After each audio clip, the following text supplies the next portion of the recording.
ప్రజలు మోసం చేసేటోళ్ళనే నమ్ముతారు, మోసగాళ్ళనే నమ్ముతారు, అందుకే మేము మోసం చేస్తామని చెప్పిండు. పాపం ఆయన చాలా నిజాయితీ గల మోసగాడు, ఆయన అన్ని తప్పు లేదు. కాకపోతే బాధ ఎక్కడ అనిపిస్తుంది అంటే, మనం మంచి మంచి వాళ్ళని చూసినాం, ముఖ్యమంత్రులను.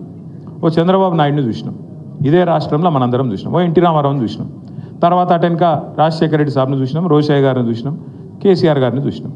పెద్ద పెద్ద మనుషులను చూసినాక ఇలా రేవంత్ రెడ్డిని చూస్తుంటే ఎక్కడో అజం అవుతలేదు. ఏమిటికంటారా? నాకేం పగలేదు, పంచాయతీ లేదు. ఏమిటికంటారా? ఎవడన్నా ముఖ్యమంత్రి నేను సెక్రటేరియట్లో లంకె బిందెలు ఉంటాయని కొని వచ్చిన భయ్, లంకె బిందెలు ఉంటాయి సెక్రటేరియట్లో. లంకె బిందెల కోసం ఎవడు తిరుగుతాడు? అర్ధరాత్రి తువాలలు కప్పుకొని తటపారలు పట్టుకొని తిరిగేది దొంగలు. ఎవడన్నా ముఖ్యమంత్రి లంకె బిందెలు ఉంటాయంటాడు సెక్రటేరియట్లో? గట్లు ఉన్నాడు ఈయన.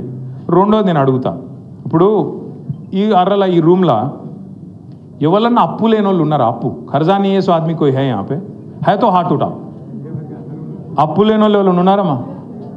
దేదీప్యానికి ఉన్నదా లేదా? అప్పు ఉన్నది. మీ లేడీ సింగం కూడా అప్పు ఉందంట. సబ్కే పాస్ అప్పువే. అప్పు లేని వాళ్ళు ఎవడు ఉన్నాడు? మా సుధీర్ అన్న కూడా ఉంది అప్పు. ఎందుకంటున్నా అంటే వెంకటేశ్వర స్వామి గుడి ఉంది రా భయ్, మా వాళ్ళకి లేక దేవుని గుడి ఉంది. కరెక్ట్ చెప్పిండు మా తమ్ముడు. అయితే ఎందుకు చెప్తున్నా అంటే, అప్పు అందరికి ఉంటుంది, కానీ ఏం చేస్తాం మనం?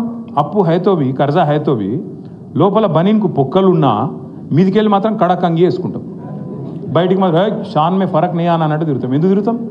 మళ్ళీ ఎవడన్నా అప్పు ఇవ్వాలంటే ఇవన్న వద్దాం, ఇవ్వాలన్నా లేదా? ఇవ్వాలి మరి, అందుకే తిరుగుతాం అట్లా. కానీ ఈయన ఎట్లున్నాడు ముఖ్యమంత్రి? ముఖ్యమంత్రి అంటేనే కుటుంబానికి పెద్ద. ఈయననే తెల్లారి మార్కెట్లో పడి నా రాష్ట్రం దివాలా తీసింది, నా రాష్ట్రం సంకనాకిపోయింది, నా రాష్ట్రం మొత్తం ఎయిడ్స్ పేషెంట్ అయిపోయింది, నా రాష్ట్రం క్యాన్సర్ పేషెంట్ అయిపోయింది, నేను ఢిల్లీకి పోతే నాకు ఎవడు అపాయింట్మెంట్ ఇస్తలేడు, నాకు అపాయింట్మెంట్ ఇస్తే చెప్పులు ఎత్తుకపోతాడేమో అని భయపడుతుర్రు, ఇట్లా మాట్లాడతాడు ఎవడన్నా ముఖ్యమంత్రి?